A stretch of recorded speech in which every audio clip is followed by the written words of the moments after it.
वनों का विधिक इतिहास, लीगल हिस्ट्री क्या है, वन को लेकर के किस तरह की नीतियां भारत में रही हैं, किस तरह की नीतियां कब किसने बनाई है, कितने अमेंडमेंट्स हुए हैं और वर्तमान में जो फॉरेस्ट पॉलिसी इंडिया की है वो क्या है और एक कब अस्तित्व में आया है।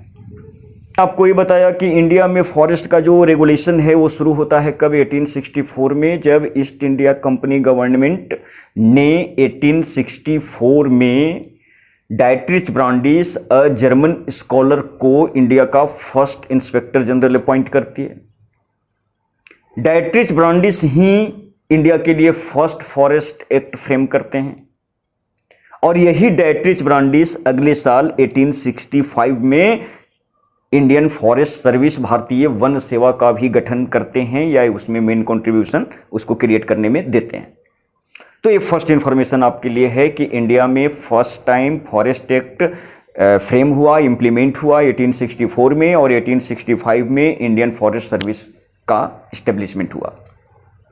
उसके बाद एक मेजर इंफॉर्मेशन दिया था कि 1906 में imperial forest research institute Dehradun में स्थापित हुआ, जहां पर आईएफएस के अधिकारियों को ट्रेनिंग दी जानी थी और इन फॉरेस्ट को लेकर के आगे के स्ट्रेटजी के लिए रिसर्च सेंटर के रूप में इस्टेब्लिशमेंट हुआ था। किसका?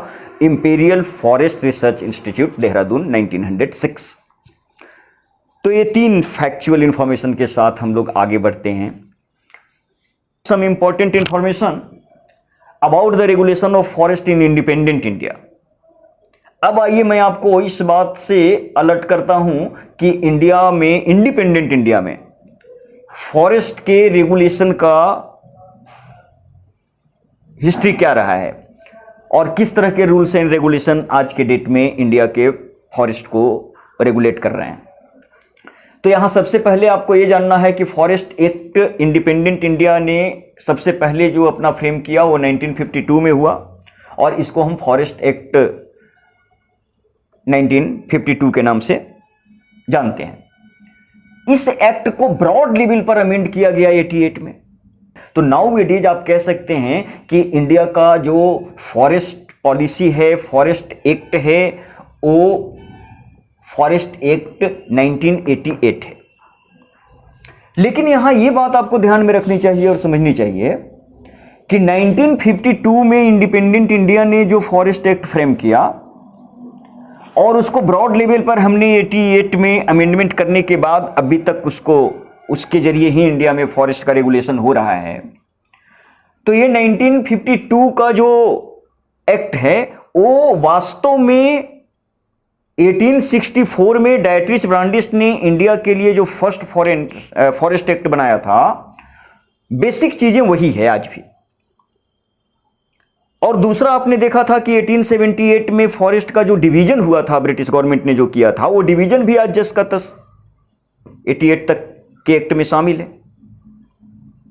तो इंडिपेंडेंट इंडिया में फॉरेस्ट को रेगुलेशन के लेके बहुत संक्षिप्त इंफॉर्मेशन है आपके लिए फैक्चुअल, और वो ये है कि इंडिया ने स्वतंत्र भारत में जो पहला वन नीति बना, वन अधिनियम बना, वो 1952 में बना और इस 1952 के अधिनियम को 1988 में ब्रॉड लेवल पर चेंज किया गया है और यही वन कानून 1988 जो है वो वर्तमान में भारत के जंगलों के नियंत्रण, रेगुलेशन, संवर्धन के लिए काम कर रहा है या उसका दिशा निर्देशन कर रहा है। लेकिन एक महत्वपूर्ण फीचर और सबसे सिग्निफिकेंट फीचर के रूप में मैं कहूंगा कि फॉरेस्ट एक्ट ऑफ इंडिया 1988 का जो है उसका जो मेन फीचर है वो है adoption of social farming. Social forestry को 3 ग्रुप्स में क्लासिफाई कर दिया किसने? नेशनल कमीशन ऑन एग्रीकल्चर 1976 ने। तो यहां आप बिल्कुल समझ सकते हैं कि हम लोगों ने देखा क्या है कि फॉरेस्ट एक्ट 1988 के मेन फीचर में हमने क्या देखा? Adoption of social farming. और एडॉप्शन ऑफ सोशल फार्मिंग में हमने क्या बताया आपको कि सोशल फार्मिंग में 2 तरह की अवधारणाएं हैं, एक है फार्म फॉरेस्ट्री और एक है सोशल फॉरेस्ट्री। फार्म फॉरेस्ट्री का मतलब होता है कि यहां लाभ के लिए, व्यवसायिक दृष्टिकोण से, कॉमर्शियल पर्पस से ट्री को रेज किया जाएगा, जैसे किसान जो धान लगाता है, गेहूं लगाता है, सरकार वन विभाग उसको कह रहा है कि हम आपको सपोर्ट करेंगे, आपको मदद करेंगे, फ्री सैंपलिंग्स देंगे, न्यूट्रिशंस भी देंगे, सजेशन भी देंगे। आप सागवान की खेती करिए, आपका ये पेड़, सागवान का पेड़ लगाइए और 20 साल में ये पेड़ तैयार हो जाएगा, अच्छे टिम्बर तैयार हो जाएंगे और 20 साल में अनाज से आप जितना नहीं कमा सकते उससे ज़्यादा कमाई आपको देगा।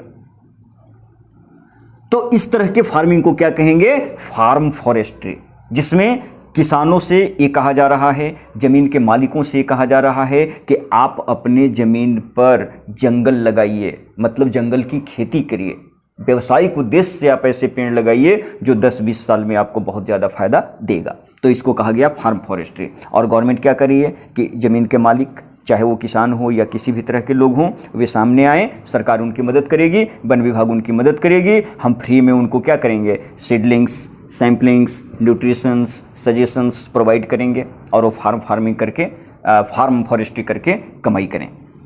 तो कमर्शियल पर्पस से गवर्नमेंट और कम्युनिटी दोनों मिल करके जो फॉरेस्ट्री का काम कर रहे हैं, फॉरेस्ट कवर को रेज करने का काम कर रहे हैं, ट्री रेजिंग का काम कर रहे हैं, उसको हम कहते हैं फार्म फॉरेस्ट्री। ये व्यवसायिक है, कमर्शियल पर्पस का है। लेकिन ये जो सोशल फॉरेस्ट्री है वो कमर्शियल नहीं है, वो सिर्फ कंजर्वेशन को लेके है, मेंटेनेंस को लेके है, रेगुलेशंस को लेके है कि जो पब्लिक की ज़मीन है या इंडिविजुअल ज़मीन है या गवर्नमेंट की ज़मीन है या कम्युनिटी की ज़मीन है, तो एक ऐसा वातावरण तैयार करना, सर्कमस्टांसेस क्रिएट करना जिसमें सबकी सहमति से खाली ज़मीन पर, परती ज़मीन पर, पार्कों की ज़मीन पर, मंदिरों की ज़मीन पर, रोड साइड्स में क्या है, ट्री को रेज किया जाए।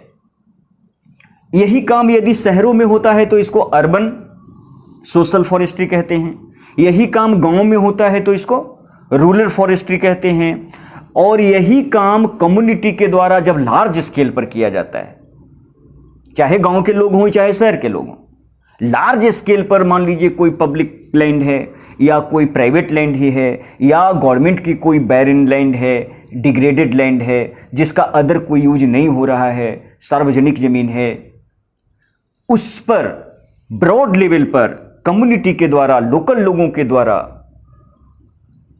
एफ्रोस्टेशन का काम करना, ट्री रेज करना कम्युनिटी फार्मिंग कहलाएगा। रूरल एरिया में किसानों को सरकार के द्वारा, वन विभाग के द्वारा ये कहा जाता है कि आप अपने खेतों में, मेड़ों पर, खाली जगह में, वाटर बॉडीज के नियर अबाउट जो एम्बैंकमेंट है उस पर ट्री रेज करिए और इसमें हम आपकी मदद करेंगे। अर्बन एरिया में भी जो शहर है उसके इन और अराउंड, शहर के भीतर जो खाली जगह है, पार्क के रूप में है, खाली पड़ती ज़मीन है, चाहे वो इंडिविजुअल है या कम्युनिटी की है, तो आपसी सहमति से वहाँ एक ऐसा वातावरण बनाना और लोकल लोगों के द्वारा वहाँ फॉरेस्ट्री का काम करना और इस पर सरकार की ओर से भी मदद मिलना। तो इस तरह से एफ्रोस्टेशन का काम शहरों में भी हो रहा है, गाँव में भी हो रहा है और बहुत सारे जगहों पर कम्युनिटी लेवल पर, लार्ज स्केल पर भी ये काम हो रहा है। तो जब लार्ज स्केल पर सिविलियन और गवर्नमेंट, कम्युनिटी और गवर्नमेंट दोनों मिलकर के एफ्रोस्टेशन का काम करते हैं, पब्लिक लैंड पर, सार्वजनिक जगह पर, रोड साइड में, रेलवे की ज़मीन पर, तो उसको क्या कहेंगे? Community farming. रूरल एरिया में किसान जब मेड़ों पर पेड़ लगाते हैं, एम्बैंकमेंट्स पर पेड़ लगाते हैं, रोड साइड्स में लगाते हैं, खेतों के डिवाइडर पर लगाते हैं, तो इसको क्या कहते हैं? Rural social forestry. Urban social forestry आप समझ रहे हैं कि शहर के अंदर और शहर के बाहर ग्रीन बेल्ट डेवलप करना, हरित पट्टी विकसित करना, किसी भी तरह की खाली ज़मीन पर कम्युनिटी के द्वारा और गवर्नमेंट उसमें सहयोग कर रही हो। तो इस तरह से सोशल फार्मिंग का मतलब हुआ कि फॉरेस्ट कवर को बढ़ाने के लिए, कार्बन सिंक डेवलप करने के लिए, शहरों के पॉल्यूशन को कंट्रोल करने के लिए urban social forestry, green belt develop किया जा रहा है शहर के चारों तरफ, बाहरी इलाके में और शहर के भीतरी इलाके में खाली जगहों पर एफ्रोस्टेशन का काम किया जा रहा है कम्युनिटी के द्वारा, गवर्नमेंट के सहयोग से। तो उसको क्या कहते हैं? Urban forestry.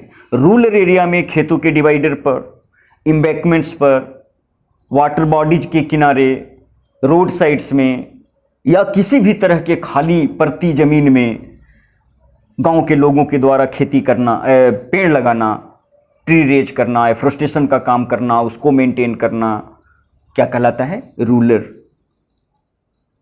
Social farming. इसमें मुख्य बात यह है कि किसानों को ये कहा जा रहा है कि आप मेड़ों पर, डिवाइडर पर, एम्बैंकमेंट्स में पेड़ लगाइए। कम्युनिटी फार्मिंग का मतलब आप समझ रहे हैं कि जब लार्ज स्केल पर लोकल लोग पब्लिक लैंड पर ज़मीन लगाते हैं और जब पब्लिक लैंड पर पेड़ लगाते हैं और उसका मेंटेनेंस करते हैं तो उसको कहा जाता है कम्युनिटी सोशल फार्मिंग। और फार्म फार्मिंग एक अदर कंसेप्ट था जिसके तहत कॉमर्शियल पर्पस से गवर्नमेंट और सिविलियन के कोलैबोरेशन के जरिए पब्लिक लैंड पर या प्राइवेट लैंड पर कहीं भी कॉमर्शियल पर्पस से